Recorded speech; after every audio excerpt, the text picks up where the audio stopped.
আসসালামু আলাইকুম। আমার পিছে যে মসজিদটি দেখা যাচ্ছে এটি হচ্ছে হযরত ওমর রাদিয়াল্লাহু তাআলা আনহুর মসজিদ। এখানে হযরত ওমর রাদিয়াল্লাহু তাআলা আনহুর বাসা ছিল এবং এইখানে একটি ঈদের হুজুরে পাক সাল্লাল্লাহু আলাইহি ওয়াসাল্লাম একটি ঈদের নামাজ আদায় করেছিলেন এই জায়গায়।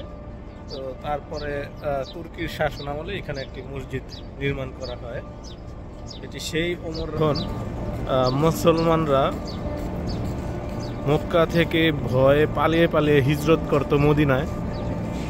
আর হযরত ওমর রাদিয়াল্লাহু তাআলা আনহু যখন হিজরত করবে তখন কাবায় নামাজ পড়ে কুরাইশদেরকে ডেকে বলল যে আমি অমুক রাস্তা দিয়ে মদিনায় হিজরতে যাচ্ছি, যদি তোমরা এক মায়ের সন্তান হয়ে থাকো বা কেউ যদি তোমাদের মায়ের কোল খালি করতে চাও তাহলে আমার পথে বাধা দিও। তো উনি এমন সাহসী ছিলেন, সাহাবীদের ভিতরে সবচেয়ে সাহাবী হযরত ওমর রাদিয়াল্লাহু তাআলা আনহু। হুজুরে পাক সাল্লাল্লাহু আলাইহি সাল্লাম বলেন, ওমর তুমি যেই রাস্তা দিয়ে হাঁটো শয়তান ওই রাস্তা দিয়ে হাঁটতে ভয় পায়, তুমি যেই রাস্তা দিয়ে চলো শয়তান রাস্তা বদল করে অন্য রাস্তায় চলে যায়। হুজুরে পাক সাল্লাল্লাহু আলাইহি সাল্লাম আরও বলেন, আমি উম্মতের শেষ নবী, যদি আমার পরে কোনো নবী আসতো তাহলে সেটা হতো হযরত ওমর রাদিয়াল্লাহু তাআলা আনহু। তো উনি ইসলামের প্রথম সাহাবী যিনি ইসলাম ধর্ম গ্রহণ করার পর প্রকাশ্যে এসে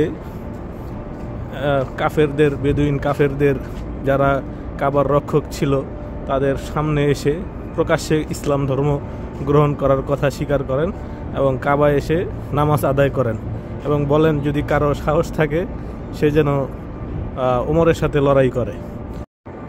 মদিনা মনোয়ারার 310 নম্বর গেট দিয়ে যদি বের হন একটু সামনে, ক্যাবলামুখী একটু সামনে আসলে আপনারা এই মসজিদটি দেখতে পাবেন। বলা হয় এটা তুর্কির শাসন আমলে করা, আগে এখানে বাসা ছিল। তো এরকম আরও অনেকগুলো আবু বকর সিদ্দিক রাদিয়াল্লাহু তাআলা আনহুর মসজিদ আছে, আলী রাদিয়াল্লাহু তাআলা আনহুর নামে মসজিদ আছে, গামামা মসজিদ আছে। এগুলো সব ওই যে আপনারা আমার ভিডিওতে দেখতে পাচ্ছেন যে মদিনার মসজিদের খুব কাছাকাছি। আর এইগুলো ছিল মদিনায় প্রবেশদ্বার, মানে যেখানে মদিনা প্রবেশ করবে মানুষ ওই প্রবেশ দ্বারগুলোতে ছিল হযরত ওমর রাদিয়াল্লাহু তাআলা আনহু, আবু বকর সিদ্দিক রাদিয়াল্লাহু তাআলা আনহু। ওনারা প্রবেশ দ্বারগুলোতে ওনাদের বাসস্থান করেন এই জন্য যে কেউ যাতে হুজুর সাল্লাল্লাহু আলাইহি সাল্লামের কোনো ক্ষতি করতে না পারে বা অতর্কিত কোনো হামলা যাতে না করতে পারে, এই জন্য এই প্রবেশ দ্বারগুলোতে এই ওনাদের বাসস্থান করা এবং সেই বাসস্থানে বর্তমানে এরকম মসজিদ তৈরি করা। তো এটা সব সময় বন্ধই থাকে, আমি কখনো খোলা পাইনি। এটার ঠিক পিছনেই আমাদের হোটেল, এই বিল্ডিংটা দেখা যাচ্ছে। আর এখানে হচ্ছে মদিনা মসজিদ।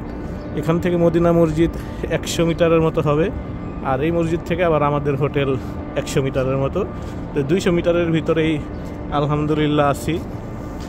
আপনাদের যদি কারো হজ বা উমরায় আসার নিয়ত করে থাকেন তাহলে কোনো কিছু ইনফরমেশন জানার থাকলে আমাদের সাথে যোগাযোগ করতে পারেন। সবার সুস্বাস্থ্য কামনা করি বিদায় নিচ্ছি। আল্লাহ হাফেজ। আসসালামু আলাইকুম।